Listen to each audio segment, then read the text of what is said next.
Aquel día, al atardecer, dijo Jesús a sus discípulos: vamos a la otra orilla. Dejando a la gente, se lo llevaron en barca, como estaba. Otras barcas lo acompañaban. Se levantó una fuerte tempestad y las olas rompían contra la barca hasta casi llenarla de agua. Él estaba en la popa, dormido, sobre un cabezal. Lo despertaron diciéndole: Maestro, ¿no te importa que perezcamos? Él se puso en pie, increpó al viento y dijo al mar: silencio, enmudece. El viento cesó y vino una gran calma. Él les dijo: ¿por qué tienen miedo? ¿Aún no tienen fe? Se llenaron de miedo y decían unos a otros: ¿pero quién es este? Hasta el viento y el mar lo obedecen.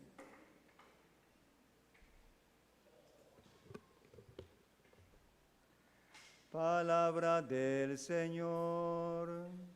Gloria a ti, Señor Jesús.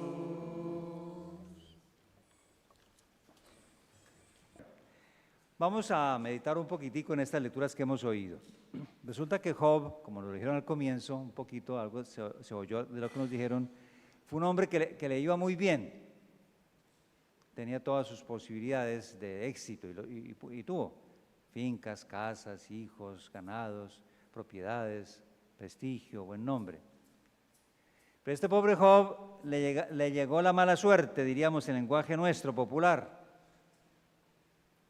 Un huracán que se lleva la casa de algunos de sus hijos, unos incendios que queman sus propiedades, un vendaval que acaba con sus 7 hijos, para ir rápidamente en la historia, para no recontar todo.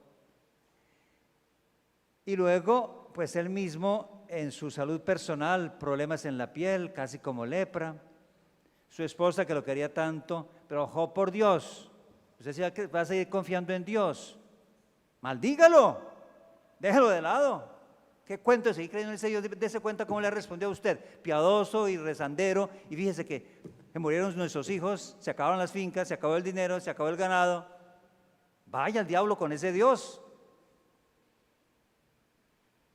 Y Job insistía en creer en Dios. Sus amigos: mira, eso le pasa a Job porque usted es pecador. No, yo no soy pecador. Yo he hecho la voluntad de Dios, yo he cumplido con Dios, yo he rezado. Digamos, yo rezo el rosario, yo voy a la misa los domingos, yo doy mi limosnita. ¿Cómo es que mi Dios me trata así? Por Dios, no hay derecho. Y otro amigo: Job, dése cuenta, yo que he visto cómo ha estado usted, seguro que usted tiene sus pecados por ahí escondidos y por eso le está yendo mal. En fin, para ser breve, porque la historia es muy interesante y les invito a que lean el libro de Job, para que allí nos vamos a sentir dibujados todos. Es muy interesante. Al final, Job, como que convencido por su esposa y por sus amigos y por su situación de enfermedad y de angustia, que ya no podía más, se pone a pelear con Dios. Y le hace preguntas fuertes y lo reta: si usted es Dios, respóndame, haga algo. Dios, en un lenguaje claro, poético, en estilo literario, le dice: oiga Job, yo voy a responder a sus preguntas, no se preocupe. Primero respóndeme unas preguntitas que yo le voy a hacer y después yo le respondo con mucho gusto. Y le hace varias preguntas, entre otras, óigame Job, hice una partecita al final del capítulo 38. Oiga, usted estaba cuando yo hice el mundo. Usted vio cómo son los cimientos de la tierra, cómo la tierra se sostiene y no se hunde. Usted sacó las columnas y vio cómo se construyeron las columnas de la tierra. Y sabe cómo el sol no se cae. Y usted sabe el mar porque recibe y recibe y recibe agua y no se desborda. ¿Cómo explica eso usted, Job? ¿Quién cerró el mar con una puerta cuando escapaba impetuoso de su seno? Y viste tú, Job, cuando le puse esa mantilla, eso tan bonito, esas nubecitas que lo protegen. Y tú sabes cuando le puse nubes tormentosas que le servían de pañales, que retuvieran el agua. Y así sigue, con una cantidad de preguntas. Muy interesante, léanlo, que es muy interesante. A ver si ustedes saben, de pronto ustedes saben, yo no lo sé. Claro, yo no he estudiado química, ni biología, ni zoología, ni cosas de esas. He estudiado teología, Biblia, geografía, arqueología bíblica. He estado por allá en el Mar Muerto y en el Mar Vivo también, cuando los mares se agitan mucho. En el lago de Galilea, allá donde tuvo lugar la escena del Evangelio.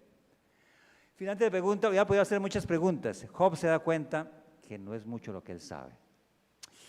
Señor, yo he abierto la boca insensatamente. Te he retado sin conocerte.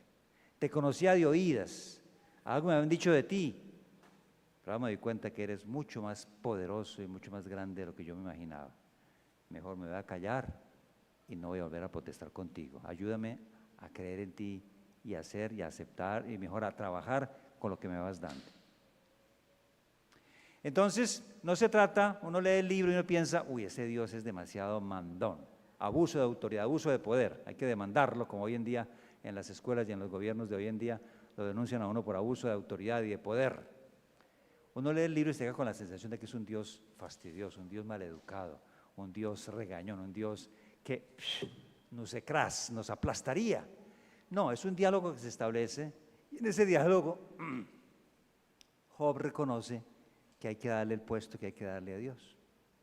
O sea que hay que tener confianza en el poder, en el amor. El poder de Dios es un poder no de autoridad arrogante, sino es un poder de amor, de creación, de salvación, de redención, de curación, de saber guiar los destinos de la historia, de saber acompañar a la gente.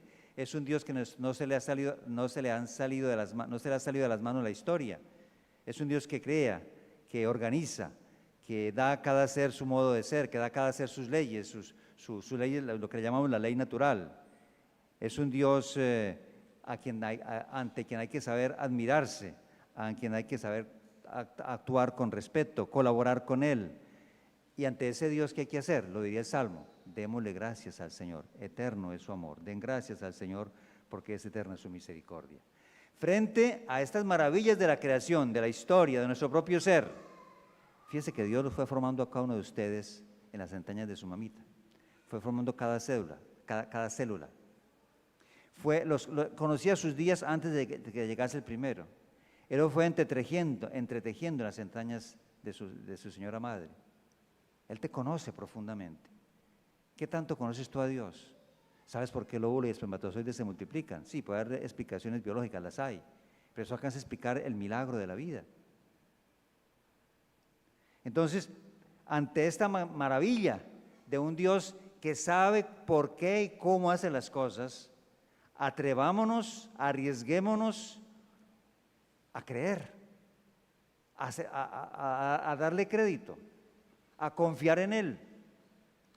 Démosle gracias por lo que ha hecho, colaborémosle, ayudémosle, hagamos a que este mundo sea mejor, hagamos algo para que nuestra sociedad, nuestras familias puedan reconocer a ese Dios que nos salva y que se ha hecho presente en Jesucristo, que ha hecho de nosotros criaturas nuevas por el bautismo, que no quiso que quedáramos como hombres y mujeres viejos, echados para atrás, sino más bien que nos hizo sus hijos, nos adoptó como hijos suyos, hizo de nosotros criaturas nuevas por los sacramentos, nos va haciendo criaturas nuevas, como decía la segunda lectura. Y frente a todas las tempestades que vive la iglesia, el mundo, las familias, la sociedad, frente a todas las turbulencias en que estamos, frente a los escándalos en que vivimos, frente a la corrupción en que andamos en distintos países o de distintas maneras, frente a la guerra que vivimos, frente a esta manipulación genética, frente a la inteligencia artificial, frente a tantas cosas que nos deslumbran, pero que en el fondo arriesgan de destruirnos o de pronto nos ayudan a progresar, pero alejándonos de Dios. ¿Qué podemos hacer? ¿Por qué tienen miedo? ¿Aún no tienen fe? Ustedes vienen a la misa cada domingo, yo celebro la Eucaristía cada día también y cada domingo evidentemente. Pero a ustedes y a mí nos puede faltar fe, nos falta capacidad de ver la acción de Dios en lo que está aconteciendo, en lo que está pasando. Nos hace falta decirle, tú sabes cómo guía la historia, yo confío en ti, colaboro contigo, te acepto como mi Dios y Señor, tú tienes autoridad sobre todas las cosas. y que sepamos admirarnos, maravillarnos. El amor de Dios es maravilloso, es grandioso, es extraordinario. Nos lo manifestó a través de su Hijo y nos lo manifiesta a través de las acciones y de las palabras que su Hijo realiza. Al comienzo dijo Dios, hágase la luz fue hecha. Hagamos al hombre a nuestra imagen y semejanza, nos creó a su imagen y semejanza.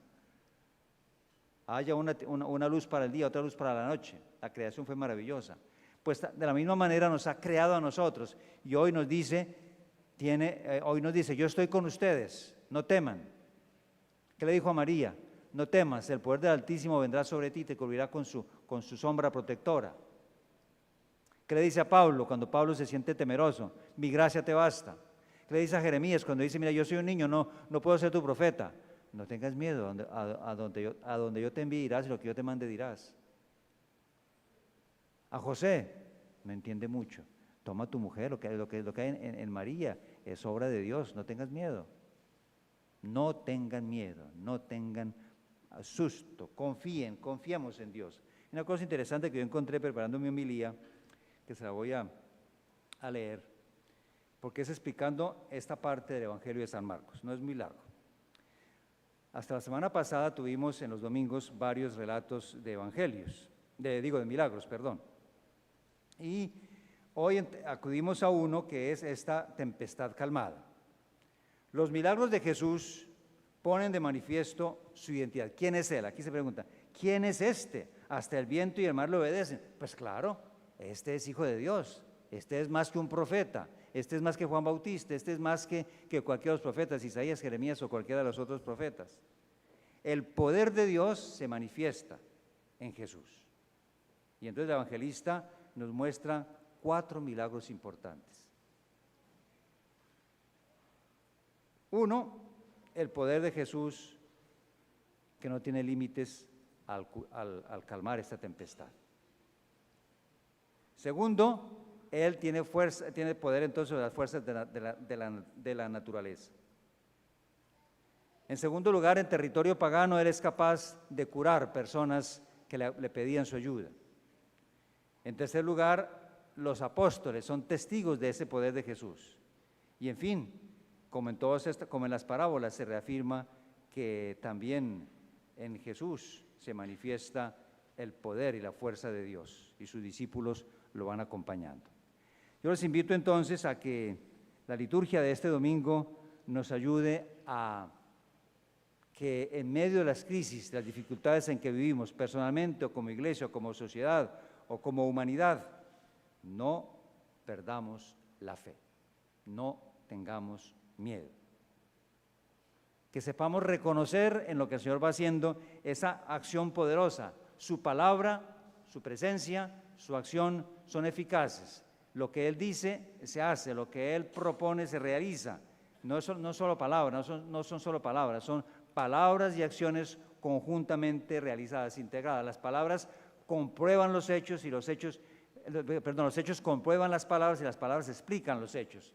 Es la manera como el Concilio Vaticano II definía la revelación. Entonces, hermanos queridos, que frente a las situaciones en que vivimos, frente a esta situación difícil que vive la Iglesia, que vive nuestra sociedad, podamos invocar al Señor. Ven, Señor, incluso gritarle, no te importa que perezcamos. Él va a venir, se va a hacer presente, se va a hacer manifiesto, se va a revelar, se va a dar a conocer y nos va a decir, ¿por qué tienen miedo? ¿Aún no tienen fe? Que nosotros podamos en esta Eucaristía sentir un llamado profundo, intenso, que en medio de las dificultades que podamos tener, no nos pongamos a pelear con Dios, no nos pongamos a pelear con Jesús, nos pongamos a decirle como que se desentendió. Busquémoslo, invoquémoslo, agradezcámosle, trabajemos con Él, vayamos con Él, avancemos con Él. Él se encargará de ayudarnos a encontrar las soluciones que más convienen. Que el Señor entonces nos acompañe en este caminar, que la Eucaristía, expresión del poder maravilloso de Dios, en el cual pan y vino, por la palabra que el sacerdote dice en nombre de Jesús, llegan a ser cuerpo y sangre de Jesús. Que esa palabra que un sacerdote dice cuando los confiesa se convierte en perdón eficaz. Que esa palabra que un sacerdote dice cuando unge a un enfermo, lo reconforta, lo consuela, le perdona los pecados, etcétera, etcétera. Esas manifestaciones del poder de Dios siguen siendo reales y siguen siendo verdaderas. Confiemos, creamos, tengamos confianza, tengamos valor, no tengamos miedo, sepamos caminar con Él, avanzar con Él, rezar con Él, llorar con Él, reír con Él, dormir con Él, trabajar con Él, luchar con Él, morir con Él, resucitar con Él, vivir para siempre con Él, con Cristo, por Cristo, con Él y en Él. A ti, Dios Padre omnipotente, en la unidad del Espíritu Santo, todo honor y toda gloria, ahora y por siempre. Eso es, la vida cristiana es vivir por Él, con Él y en Él. La vida cristiana no puede ser sin Él, contra Él y a pesar de Él. No, es con Él, por Él, con Él y en Él. ¿Está claro eso? Yo se lo comparto con mucho cariño para invitarles a que se fortalezcan en su fe. Y quizá el resumen sea, voy a vivir de hoy en adelante por Cristo, con Cristo y en Cristo, para poder dar gloria a Dios en la unidad del Espíritu Santo y que eso se mantenga ahora y por siempre. Que ese sea nuestro objetivo y nuestra lección de este Evangelio y estas lecturas del día de hoy, para que podamos así seguir con mayor confianza y fortaleza nuestro peregrinar en esta tierra donde el Señor nos trajo. Amén.